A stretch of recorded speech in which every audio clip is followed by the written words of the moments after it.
नमस्कार प्रियास किचन में आपण समस्त को अनेक अनेक स्वागत। कुंदुरी तो आपण मैंने बहुत सारा रेसिपी तैयारी करेंगे किंतु आज मुझे गोटे भिन्न शैली तैयारी करके देखी। आशा करछि आपण मानको एटा निश्चय पसंद आसीबो। तेबे वीडियोटी को आपण माने फुल वॉच करंतु। आशा करी रेसिपीटी आपण मानको भल लागिबो। भल लागिले प्लीज वीडियोटी को लाइक करिवे, सांग मानक सहित शेयर करिवे। चैनल जदि आपण माने नुआ अछंती तेबे प्लीज चैनल को सब्सक्राइब करनेबे और पाखरे थिबा छोटो bell icon all option click करिवे जाद्रा मो अपलोड करथिबा मो समस्त वीडियो नोटिफिकेशंस आपण सर्वप्रथमे पाई परिबे। तेबे चलंतु ट्रेन करी आज रेसिपी को स्टार्ट करिबा।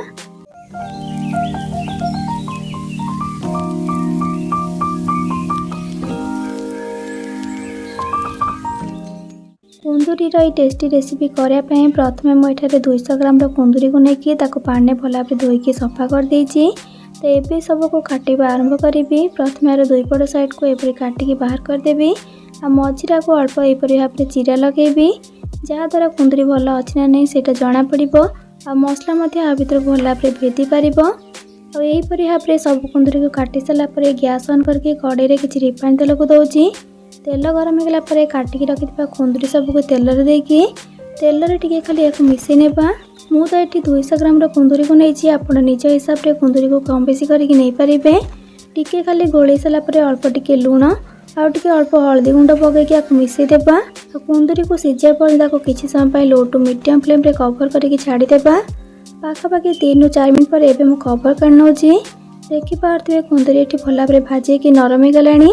ताले सब जिनस को छाणी देकी गोटे प्लेट को बाहर करदेवी। प्लेट को काढ़ी सारापर बड़का होता तेल रे मु 2टा कटा होता आलू को पकईकि या भल भाव घोली नेबा। 2टा मीडियम साइज रे आलू चोपा छड़ेकी छोट छोट खंड करके काटिकी नहीं आपन चले आलू को स्किप करें। एबे को लो टू मीडियम फ्लेम रे आलू सिझा पर्यंत किसी समय कवर करके रखिनेबा। लो टू मीडियम फ्लेम रे पाखापाखि 3 ରୁ 4 मिनट कुक कलापर एबे मु कवर कर नौची। बर्तमान आलू ये भाजी गलानी। ताले सब को गोटे प्लेट को बाहर करदेवी। देखो कुंदुरी आलू तो भाजी गला ताको साइड रखिकी ताले से बड़का होता तेल रे आउ किछि तेल को दौची। तेल ए गरम हो गलानी तो अल्प जीरा पकईकि किसी समय फुटवा को छाड़देवी।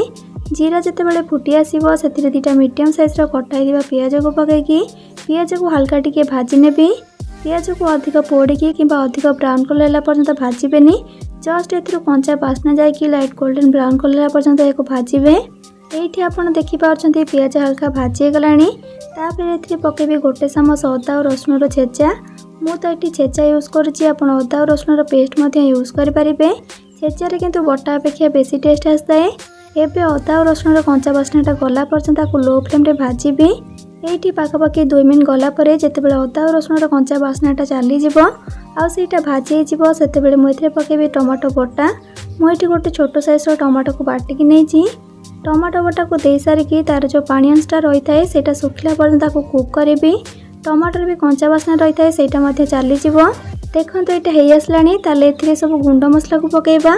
से गैस फ्लेम को एकदम लो करके प्रथम ए पकेबा अधा छोट चामच हल्दी गुंड आ सहित अधा छोट चामच काश्मीरी लंका गुंड पकेबा। एथिरे राग कमिबा सहित बहुत सुंदर कलर दे थाए तरकारी रे। तापर एबे देदेबा अधा छोट चामच जीरा गुंड आ अधा छोट चामच धनिया गुंड आ स्वाद हिसाब रे लुण पकेबा। जेहेतु एथिरे सब गुंड मसला को ऐड करछंती मसला तले लागिकी पोड़ी न जापाइका अल्प टिके पानी को देके याको मिसेबा। सबको भल भाव मिसई सारा पर स्टेज रे मु दे दउची भाजिकी रखिथिबा आलू को। आलू टिके सिझिबा को टाइम लागि थाए सेति स्टेज रे पकेदेले मसला कषेबा सहित आलू मध्य पाखापाखि सिझी जिवो। एबे मसला तेल बाहर पर्यंत लो टू मीडियम फ्लेम रे ही कषिबा। कहीं लो टू मीडियम फ्लेम रे जदि मसला को कषिबे ताले तरकारी बहुत बढ़िया टेस्ट आसताए। पाखापाखि 4 ରୁ 5 मिनट पर जमती आपण मैंने देखिपे तेल अलग ही आसलानी। एबे इथिरे अल्प भृषंग पत्र को पकईकि मिसई नेबा। आ मसला देखो पूरा भल भाव कषि गलानी। ताले भाजिकी रखिथिबा कुंदुरी को पकई नेबा। तापर 3टी कंचा लंका पकेबा आ अधा छोट चामच गरम मसला गुंड को पकईकि भल भाव मिसई देबा। कंचा लंका को मझिरु फाड़ करके पकईनी एमतीका पकई दउची जहाँद्वारा कि तरकारी राग ही न थाए आ सेथिरे बहुत बढ़िया फ्लेवर आसताए। जदि आपण चाहिए को स्किप करें। मसला सहित कुंदुरी को देके 1 मिनट खंडे टिके कषि नेबा जहाँद्वारा मसलार फ्लेवरटा कुंदुरी रे बढ़िया से आसीजिव।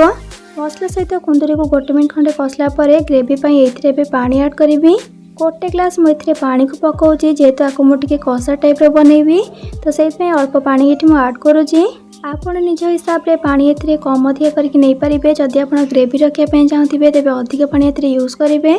सब जिनस तो एथिरे पड़ी गलानी ताले भला भाबरे याको फुटिया पर्यंत ताको कवर करके रखिबी जेमति कि आलू कुंदुरी भला भाबरे सिझिकी तरकारी हे जिवो।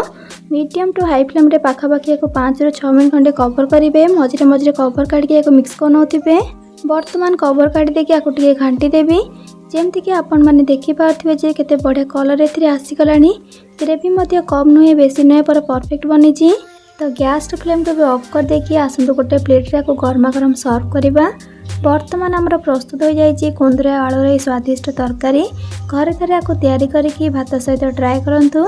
तापरे केमती लगिला मते कमेंट सेक्शन में निश्चय जणांतु। आशा करी आपण मानक आज रेसिपीटी पसंद आसथिबो।